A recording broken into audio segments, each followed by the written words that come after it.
कि शासन प्रशासन है कहाँ। शासन प्रशासन तो मुर्दा है, मुर्दा मुर्दा। जिसको लोग रक्षक कहते हैं, ऐसे वर्दीधारी के लोग भक्षक बने हैं। तो साथियों, हमें शेर चीते से, आतंकवादियों से इतना खतरा नहीं है जितना मध्य प्रदेश के वर्दीधारी पुलिस वालों से खतरा है। मैं तो ये बताना चाहता हूँ कि यहाँ ये जो रक्षक बने हैं, ये भक्षक का काम कर रहे हैं। क्योंकि जो शासन प्रशासन में लोग बैठे हैं, ये नपुंसक और मृतक के समान हैं।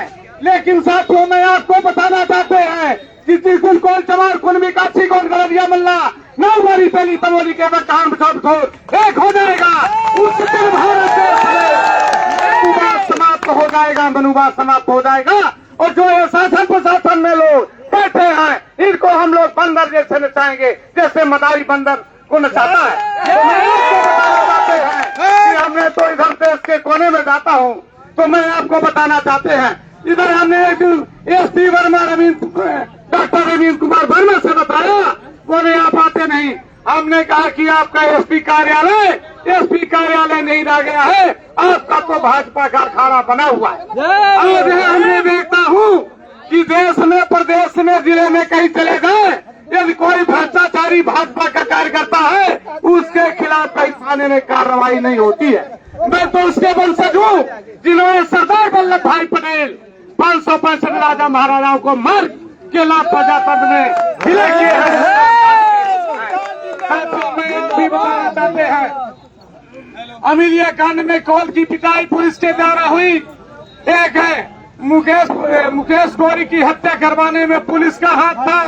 इधर चुरहट में गणपति पटेल मिश्र गंवा के हैं, जिनका रिटायरमेंट था। तो ये वैसे भी ये वरिष्ठ नागरिक का सम्मान सबको करना चाहिए। लेकिन वहाँ का एक जो पुष्पेन नाम का जीआई था, उनके भतीजे को, लड़के को हाथ तोड़ दिया, इतना मारा। कहीं हमने इस टोपी से बोला कि तुम लवंडे हो, हमारे लोग नहीं है, नहीं न थाना रहता, न जीआई रहता है, न थानेदार रहता। तो मैं आपको बताना चाहते हैं, इसलिए शासन प्रशासन को हम आगाह करना चाहते हैं कि अभी समय है, आप लोग सुधर जाइए। जो भी समस्या है उस समस्या का निराकरण कीजिए, और नहीं तो देश में ये आतंकवाद हो जाएगा। और मैं बताना चाहता हूँ कि कितने यहाँ जिले में पुलिस है, कितने एसपी हैं, कितने डीएसपी हैं। मैं इतना बताना चाहता हूँ कि यदि जिले के लोग, प्रदेश के लोग, थोड़ा शांति बनाए रहे भाई, जिले और प्रदेश के लोग 1% 2% अपने रंग में हो जाएंगे, तो जिले और प्रदेश की पुलिस कुछ भी बाल बाका नहीं कर सकती है। मैं बता रहा हूँ, इतना नहीं, न इधर हिंदा मुख्यमंत्री की जेल खुलेगी, स्थान नहीं रहेगा। कितने लोगों को जेल में ले जाएंगे और किन पर धारा लगाएंगे, क्या कार्रवाई करेंगे, मैं आपको बताना चाहते हैं। इसलिए ये भ्रष्टाचारी सरकार और भ्रष्ट पुलिस प्रशासन को हम आगाह करना चाहते हैं और चेतावनी देना चाहते हैं कि छत्तीसगढ़ जैसे सरकार, छत्तीसगढ़ जैसे प्रदेश न हो जाए कि हाँ नक्सलाइट लोग तैयार हैं। हम लोगों को बिना बंदूक की लाइसेंस न उठाना पड़े, नहीं तो कानून धारा दफा हो जाए। हमने अपने लेटर पर मैं मुख्यमंत्री राज्यपाल को दिया हूँ कि हर 500 व्यक्ति के पीछे मुझे एक बंदूक का लाइसेंस देना चाहिए। हम अपनी रक्षा स्वयं करेंगे। हमें इस भ्रष्ट पुलिस प्रशासन को नहीं है, इसलिए हम बताना चाहते हैं।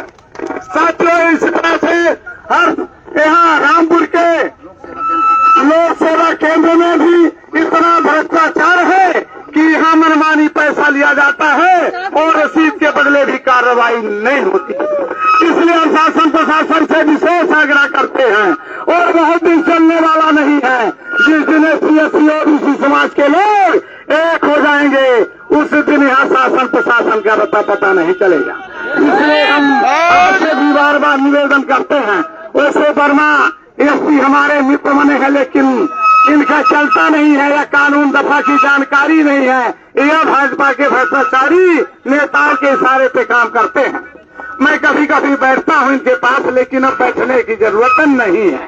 तो साथियों, हम बताना चाहते हैं, और हमारे संबंध आज के डीजी और एडीजी से, मध्य प्रदेश के चीफ सेक्रेटरी से हम मिलाते हैं, जी वाली बात नहीं। तो पुलिस प्रशासन और राजस्व विभाग, सारे विभाग में भ्रष्टाचार है। इसलिए हम आपसे निवेदन करते हैं और हम लोग आंदोलन के माध्यम से बताना चाहते हैं कि भ्रष्टाचार पर काबू करिए, नहीं तो बड़ी नौबत्या हो जाएगी, प्रशासन का पता नहीं चलेगा। इसलिए हम आपको बताना चाहते हैं, तो इसलिए हम आपको बताना चाह रहे हैं साथियों। और हम लोग इससे गर्मी के दोपहरी में दूर दराज से लोग आए हैं, इसलिए हम बार बार निवेदन करना चाहते हैं। और भी बात है कि भारत देश ये राम और मंदिर से नहीं चलेगा, भारत के संविधान से चलेगा। यहाँ के जब चाहे विधायक, सांसद, मंत्री हो, शपथ लेते हैं भारत के संविधान की कि हम संविधान का पालन करेंगे, लेकिन संविधान का पालन नहीं करते। हम तो ये बताना चाहते हैं कि यहाँ का कर्मचारी जिंदगी से नौकरी करता है, लेकिन उसे पेंशन की व्यवस्था नहीं होती है। सांसद, विधायक जीत गए चाहे दूसरे दिन मर जाए, और शपथ ग्रहण हो गया तो जिंदगी पर्यंत उनको पेंशन मिलती है। और भूमिहीनों को यहाँ घर बनाने के लिए जगह नहीं है, तो शासन प्रशासन से हम आगाह करते हैं। वैसे हम तो इतना कहना चाहते हैं कि जो ट्रेन में नपुंसक हिजड़े होते हैं, गा बजा के पैसा लेते हैं, लेकिन यह सरकार हिजड़ों से भी गए गुजरी है। समय अभाव है, वक्ता बहुत है, इसलिए हम अपनी बात को विराम करते हैं। उसे हम 2-3 घंटे तक अपना स्पीच देते हैं और मैं देश के कोने में जाता हूँ। हाँ, इसलिए हम अपनी बात को विराम करते हैं। जय हिंद, जय हिंद, जय। और मैं आज आमंत्रित कर रहा हूँ कामरेड बद्री मिश्रा जी को जोरदार ताली से क्रांतिकारी साथी स्वागत करेंगे। आदरणीय बद्री मिश्रा जी भारतीय कम्युनिस्ट पार्टी के प्रदेश राष्ट्रीय सचिव है। मैं उनसे निवेदन करना चाहता हूं कि इस आंदोलन पर आज हमारे साथ हैं और ये शासन प्रशासन के ढिल्ली रवैये पर जिस तरीके से राज्य सरकार के अधीन ये शासन प्रशासन चल रहा है, उनके खिलाफ आज आपके सामने आदरणीय बद्री मिश्रा जी।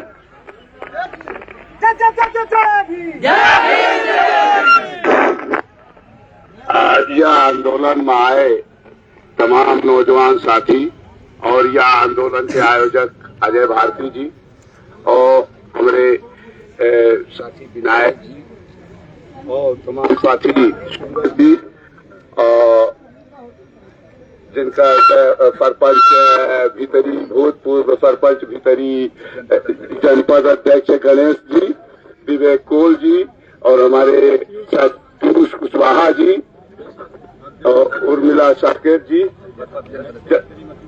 हाँ, जनपद अध्यक्ष श्रीमती उर्मिला साकेत जी और हमारे साथी कॉमरेड महेंद्र शेखर जी और मानिक लाल जी और तमाम साथी जी का अभिवादन या क्रांतिकारी अभिवादन करी थे।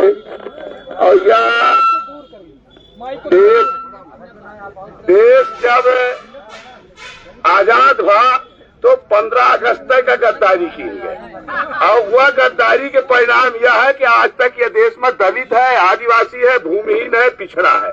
देश आजाद नहीं हुआ, नहीं तो मना ही होते, न आदिवासी होत, न पिछड़ा होत, न हरिजन होत, न अगड़ा होत, न कुछ होत। और देश के आजादी में जब गद्दारी कीन गए ओकर पढ़ाई चाहिए। और हम तो यह कहा कि साथी लोग डॉक्टर भीमराव अंबेडकर का, वास्तविक अंबेडकर का पढ़ाएं, न कांग्रेस के अंबेडकर का पढ़ाएं, न भाजपा के अंबेडकर का, न बहुजन के अंबेडकर का, न कम्युनिस्ट के अंबेडकर का। वास्तविक अंबेडकर हैं। और वास्तविक अंबेडकर का जब तक न पढ़ जा, अंबेडकर अपन सारी चीज कही नहीं कि देश के दो दुश्मन है, ब्राह्मणवाद और पूंजीवाद।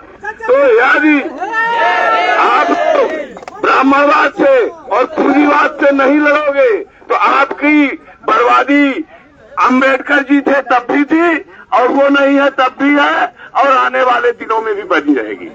ब्राह्मणवाद और पूंजीवाद से लड़ने का एक ही तरीका है, अध्ययन। जब तक आप अध्ययन नहीं करोगे, पढ़ोगे नहीं, तो कोई आपको नहीं रोक सकता। इस देश में अभी मुसलमान कहते हैं तो शिया और सुन्नी दो मुसलमान हैं, शिया और सुन्नी आपस में लड़ रहे हैं। हिंदुओं में 7,643 टुकड़े हैं, हिंदू लड़ रहा है। सिख लड़ रहा है, सारी चीजें लड़ रही हैं। और साथियों, इस देश का सबसे बड़ा दुश्मन है धर्म। धर्म में आप हिंदू, मुस्लिम, सिख, ईसाई, जैन, पारसी, बौद्ध, हर धर्मों में पढ़िए, हर धर्मों में महिलाओं को और गरीबों को जीवन जीने का तरीका बताया गया है। कहीं भी राजा और ताकतवर आदमी की जिंदगी नहीं तय की गई है कि ताकतवर क्या करेगा। ताकतवर कोई अत्याचार करे सब माफ है, और गरीब यदि रोटी चौराहे में खा रहा है, रोटी खाना भी पाप। साथियों, ये जो आज आंदोलन है, ये आंदोलन एक संकेत है। आने वाले दिनों में इस तूफान का संकेत है कि आने वाले दिनों में सारे साथी नौजवान हैं, और जब ये नौजवान जगेंगे, जिस देश का जवान जागा है, उस देश का अत्याचार अपने आप भागा है। और ये अत्याचार रोकने का एक ही तरीका है, हमें संगठित होना होगा, संघर्ष करना होगा। और ये जो सरकारें हैं, जो मशीनरी है, जो सरकारी अत्याचार है, आप सरकारी अत्याचार पे कभी भी मत विश्वास करिए। सरकार का काम है अत्याचार करना, और जनता का काम है अत्याचार और अत्याचारी को कुचलना। और जब तक जनता नहीं जगेगी, तो ये अत्याचार बंद नहीं होने वाला है। मेरा 40 सालों का अनुभव है, मैं 40 सालों से लड़ रहा हूँ। मैंने कई राजाओं को जेल भिजवाया, कई अधिकारियों को जेल भिजवाया, पर राजा और अधिकारी के जेल जाने से आजादी नहीं आई।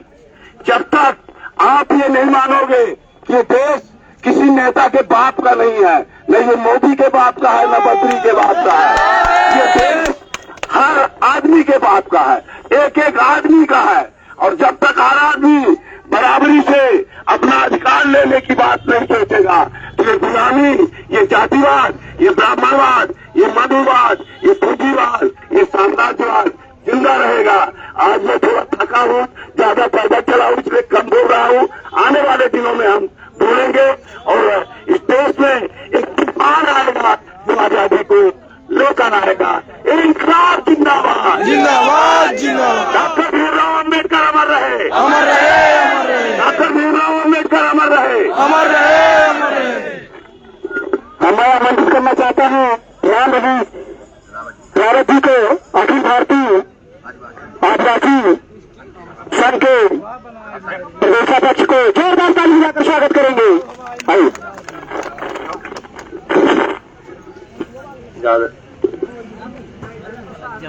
धन्यवाद, बहुत बहुत धन्यवाद है जो इस क्रांतिकारी साथी सब आंदोलन में सम्मिलित हुए। आज के इस कार्यक्रम के मुख्य अध्यक्ष अजय भारती जी, शिव कुमार जी, और आज अध्यक्ष जी साथ में इस आंदोलन में चल रहे थे। बहुत बहुत धन्यवाद है विवेक भाई जी और विवेक के साथी जी आए हैं, जो नाम बहुत मालूम नहीं है, लेकिन हम सब पीयूष कुशवाहा जी, बहुत धन्यवाद है। और सभी क्रांतिकारी साथियों को मैं बहुत बहुत धन्यवाद देता हूं, जो इस कार्यक्रम में शामिल हो करके इस आंदोलन को सफल बनाए हैं। धन्यवाद है।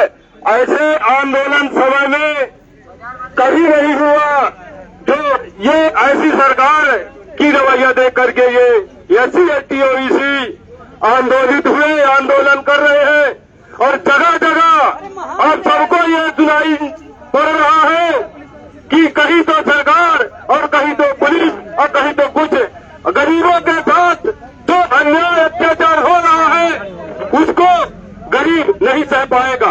अब आने वाले समय में ऐसे आंदोलन किए जाएंगे जिसमें न्याय पूर्ण रहेगा। आज के समय में कितना बड़ा अत्याचार मचा हुआ है।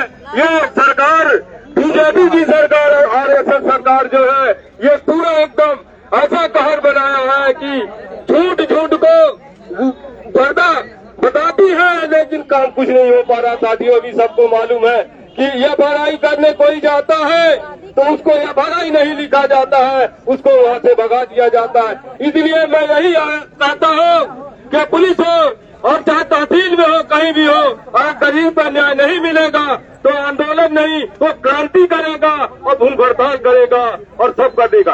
आज अपने रामपुर ब्लॉक के अंदर ये पहली बार ऐसा आंदोलन हुआ जो हथकड़ी जो है तो गरीबों को पैक करके क्रांतिकारियों को करना पड़ा। कितना बड़ा न्याय नहीं मिला संविधान में, जो संविधान में है और संविधान का अधिकार नहीं पाया जाता है, नहीं मिलता है। इसीलिए आज सब गरीब आंदोलन कर रहे हैं।